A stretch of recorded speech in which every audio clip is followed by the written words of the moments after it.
Hello everyone, my name is Mariam and welcome to my Inkscape and Cricut Design Space tutorials.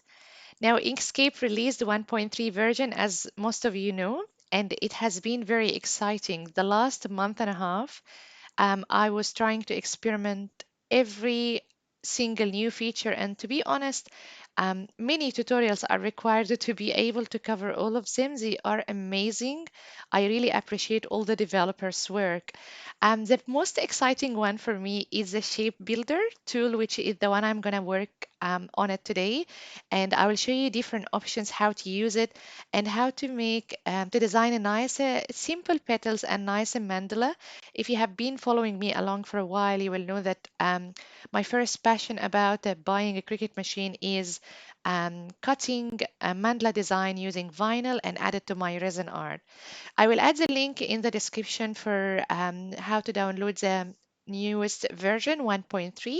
So then I will show you how to design new shapes from Inkscape templates, and we will upload them on Cricut Design Space, and let's see how they look like before they make it screen.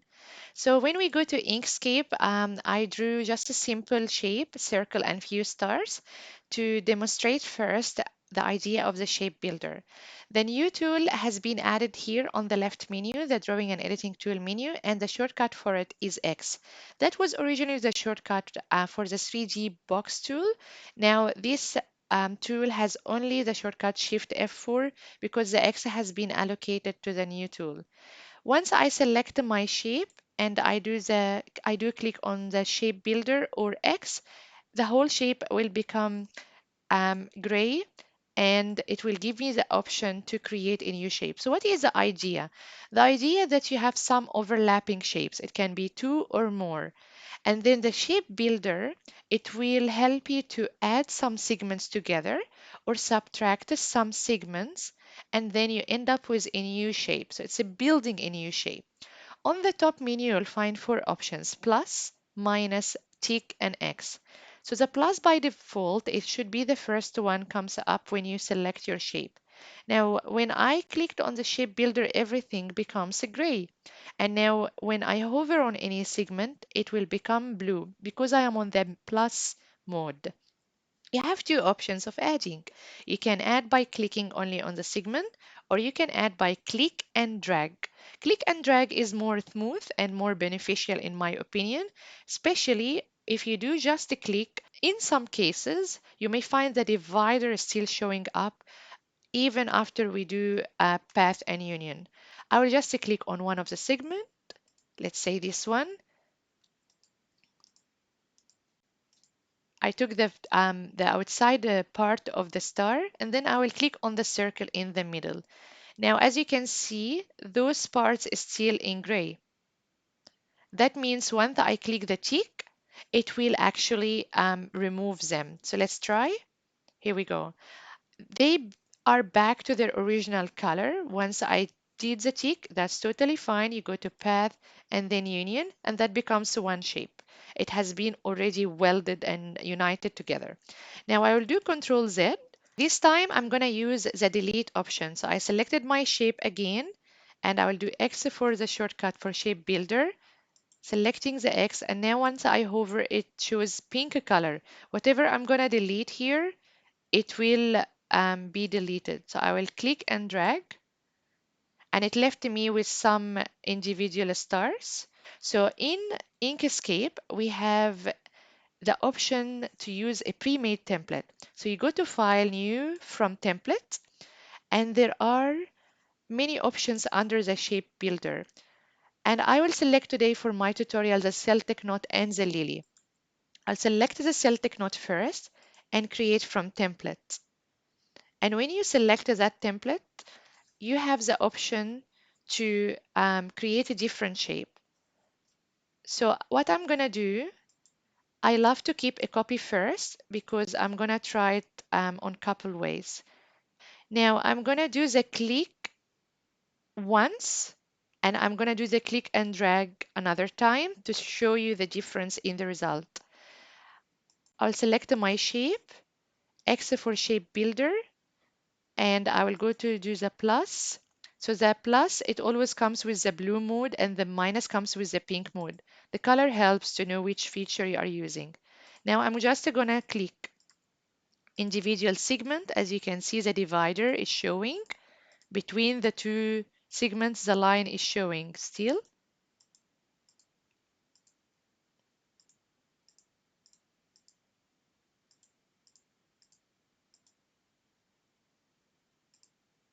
All right, I'm done. Whatever I finished up with, I will do path and then union. Now I'm going to zoom in to show you the line I was talking about. See those extra lines? It hasn't been removed. I'll show you the other way, which is more smooth and gives a better result. I'll keep this one aside for now. I will grab one of the copies. This time I will zoom in really well, and I have to be careful to do it nice and slow, because if you do a mistake and you do Control Z, you have to restart again from the beginning. So the shape is selected, X for shortcut, shape builder. Now I'm clicking and dragging. Nice and slow. And the divider, as you can see, is not there anymore. Now I'm gonna stop, and then I will, because I closed the shape. So after you close a shape, it's good to stop and then start a new shape.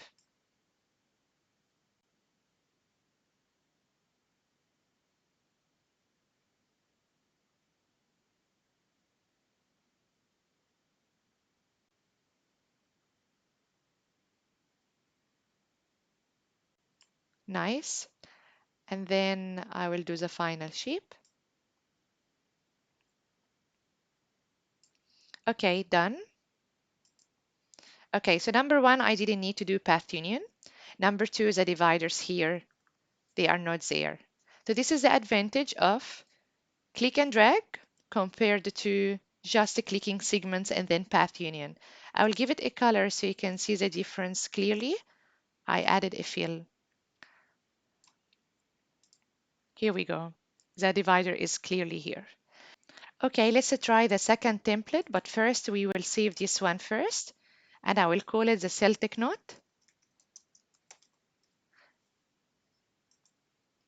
And then we try the second template, and then we'll go new from template, and then the shape builder. And then this time I will choose the lily, beautiful one, create from template.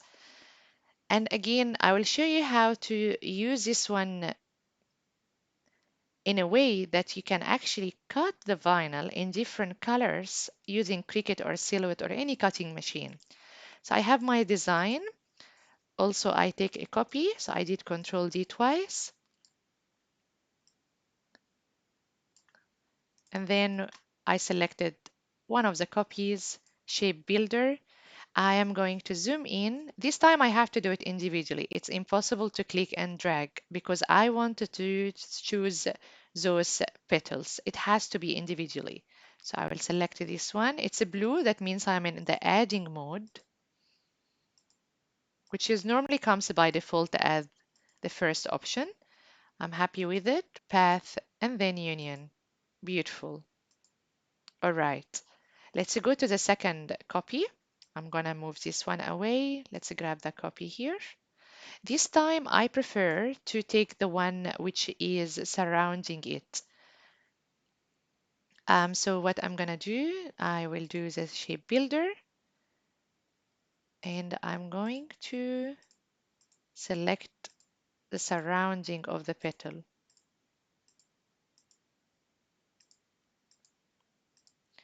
And then when we upload it on Cricut Design Space, each one of them will have a different color. Then when I cut them,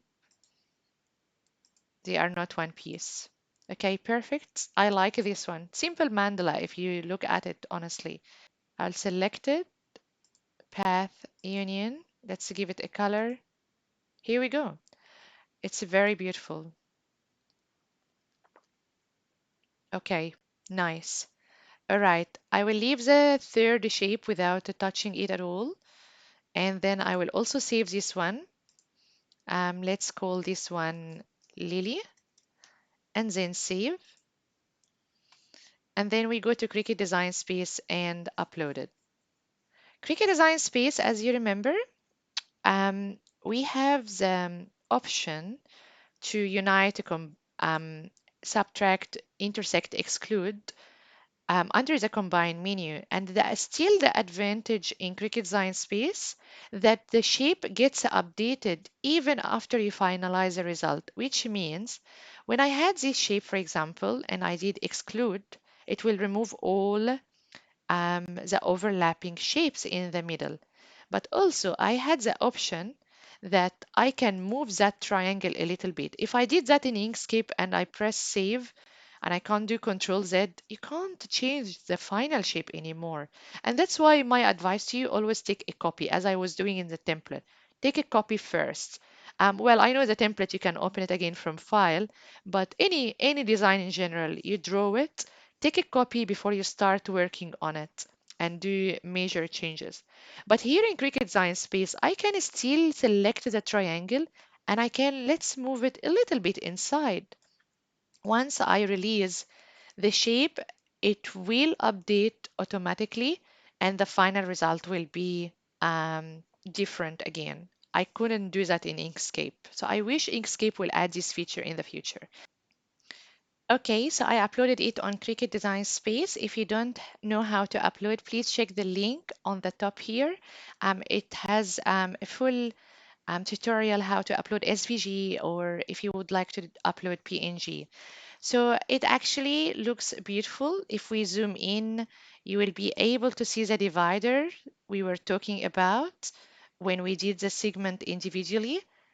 I uploaded the original shape without doing any changes intentionally, just to tell you about one little hint in the shape. If you decided to cut this one, it will come as individual pieces. They are not welded together. Only if you would like to weld it together, it will become one piece. So as you can see here on the right menu, it's all individual, four different circles. But if you do unite, then they will become another shape. It will not be the same shape we were doing in the shape builder, and I did that intentionally to show you the difference. Again, with the lily one, as you can see here on the layers panel, each lily, each petal is individual, and then behind it there is a background. Okay, so let's click on make it and see how the shape will cut nicely.